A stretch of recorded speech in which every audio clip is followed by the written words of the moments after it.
Hello everyone, Radhe Radhe, नमस्कार। तो चलिए स्टार्ट करते हैं हम लोग आज का टॉपिक।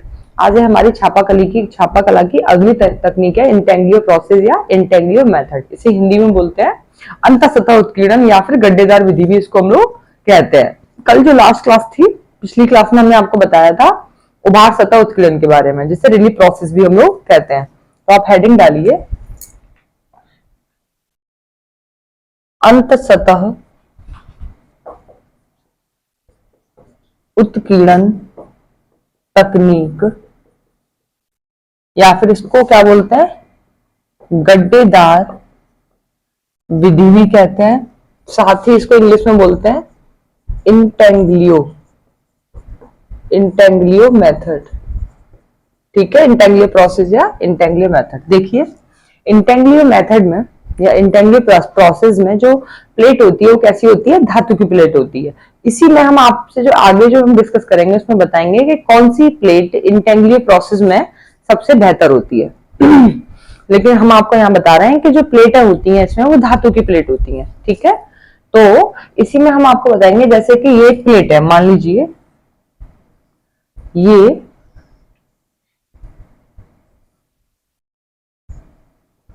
ये हमारी एक प्लेट है,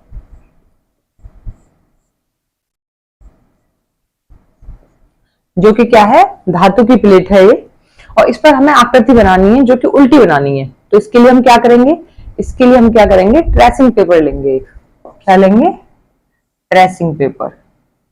ये हमारा हो गया ट्रेसिंग पेपर। तो इसी ट्रेसिंग पेपर पर क्या करेंगे आप कि इस पे जो हमें अक्षर छापना है वो हम इस पर बना लेंगे। जो हमें धातु के प्लेट पर छापना है, पहले ट्रेसिंग पेपर पर हम उसे बनाएंगे।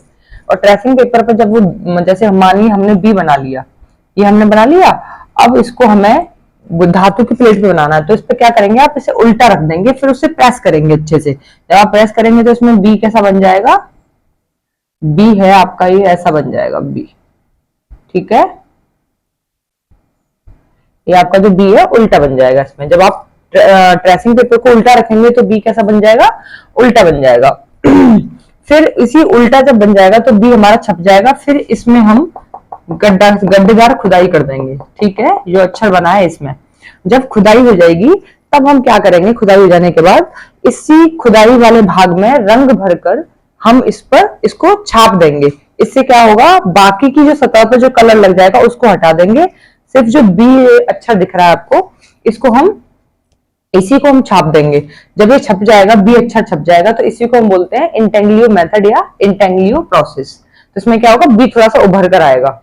ठीक है, और यहीं पे हम बात करें कि इसे गड्ढेदार विधि क्यों बोलते हैं। तो हमने आपको बताया ना कि इस धातु की प्लेट पर जब हमने बी बनाया तो इसमें हमने धातु की प्लेट की खुदाई की हमने, इसीलिए इसे हम क्या बोलते हैं, गड्ढेदार विधि भी हम इसे कहते हैं।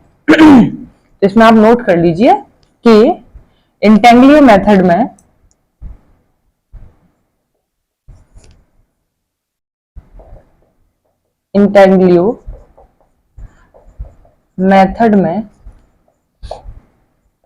प्लेट धातु की होती है। कैसी होती है, धातु की होती है। बाकी का जो हमने आपको प्रोसेस बताया वो आपको समझना है। जहां तक आपको समझ में भी आ गया होगा तो हम इसे लिखेंगे नहीं। आपको समझाया ना हमने कि कैसे इस पे ये बी अक्षर छपेगा धातु की प्लेट पर, ट्रेसिंग पेपर के थ्रू आपको हमने समझाया कि कैसे कैसे ये छपेगा। तो हम यहाँ पे आपसे बात करेंगे इनकी विधियों के बारे में। इंटेंग्लियो मेथड के अंतर्गत जो विधियां आती हैं, देखिए दो विधि आती हैं। पहली विधि है रेखीय उत्कीर्णन,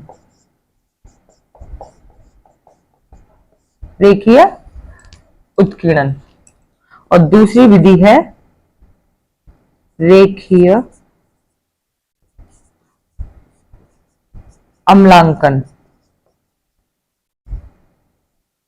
क्या है, रेखीय उत्कीर्णन और रेखीय अम्लांकन, ये दो विधि हैं। तो देखिए बात करते हैं रेखीय उत्कीर्णन की। तो रेखीय उत्कीर्णन को बोलते हैं इंग्लिश में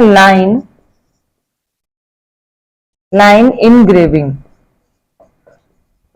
इसको इंग्लिश में क्या बोलते हैं, लाइन इनग्रेविंग। साथ ही रेखीय अम्लांकन को बोलते हैं लाइन एचिंग। क्या बोलेंगे इसको? Line etching. तो ये दो विधियां आ गई, इन दो विधियों के अंतर्गत ही विधियां आती हैं। तो हम पहली विधि के बारे में बात करते हैं आपसे, रेखीय उत्कीर्णन या लाइन इंग्रेविंग पर। तो पहली विधि का नाम डालिए रेखीय उत्कीर्णन या फिर लाइन इंग्रेविंग भी इसे बोलते हैं। इसके अंतर्गत देखिए पहली विधि आती है प्लेट इंग्रेविंग। क्या आती है? पहली विधि है प्लेट इंग्रेविंग। इसी में आती है ड्राई पॉइंट। तीसरी विधि आती है इसके अंतर्गत मेजो टिंट। क्या आती है? मेजो टिंट। अब हम देखेंगे इनकी खोज कब कब हुई। देखिए प्लेट इंग्रेविंग की हुई थी 1430 ईस्वी में। कब? 1430। ड्राई पॉइंट की हुई है 1480 में। मेजो टिंट 1624 ईस्वी में इसकी खोज हुई है। तो ये हो गए रेखीय उत्कीर्णन के अंतर्गत आने वाली विधियां हो गई। नेक्स्ट आप डालेंगे लाइन एचिंग के अंतर्गत कौन कौन सी आती हैं। डालिए लाइन एचिंग।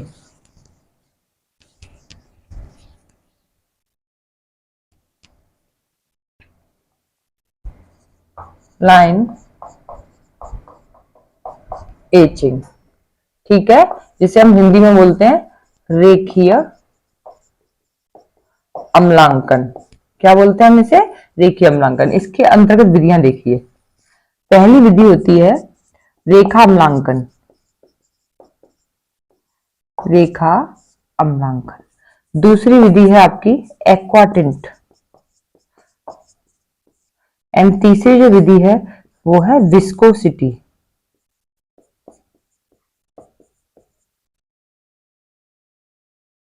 विस्कोसिटी।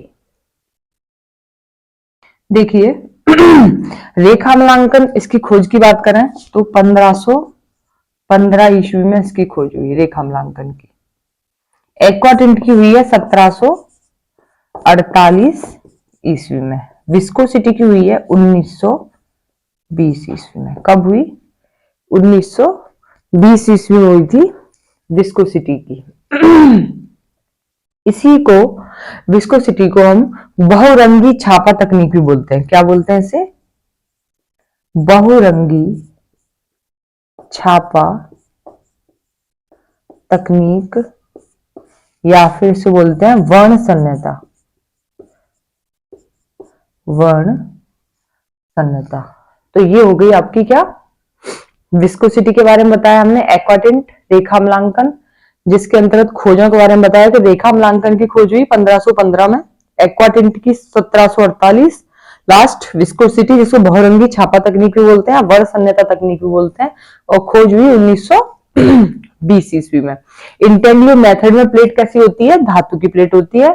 और इसके नामों के बारे में एग्जाम में पूछा जाए तो आपको परेशान नहीं होना इसमें, बस कोई कंफ्यूज वाली बात नहीं है कि अंतःसतह उत्कीर्णन भी आ सकता है इसमें, गड्ढेदार विधि के नाम से पूछा जा सकता है, इंटेंग्लो मेथड से भी पूछा जा सकता है कि गड्ढेदार विधि में कौन सी प्लेट यूज होती है, तो आप बताएंगे धातु की प्लेट। या अंतःसतह उत्कीर्णन तकनीक में कौन सी प्लेट यूज होती है, तब भी आप धातु की प्लेट बताएंगे। इंटेंग्लो मेथड या इंटेंग्लो प्रोसेस, इसकी एक ही बात है। तो ये हो गया आपका आज का टॉपिक। तो हमारा आज का टॉपिक ये अंतःसतह उत्कीर्णन का कंप्लीट हुआ। कल जो हम आपकी क्लास लेंगे ना, उसमें हम आपको बताएंगे समतल सतह प्रणाली के बारे में और स्टेंसिल के बारे में। तो आज के लिए इजाजत दीजिए, कल फिर मिलते हैं। राधे राधे, नमस्कार, जय हिंद।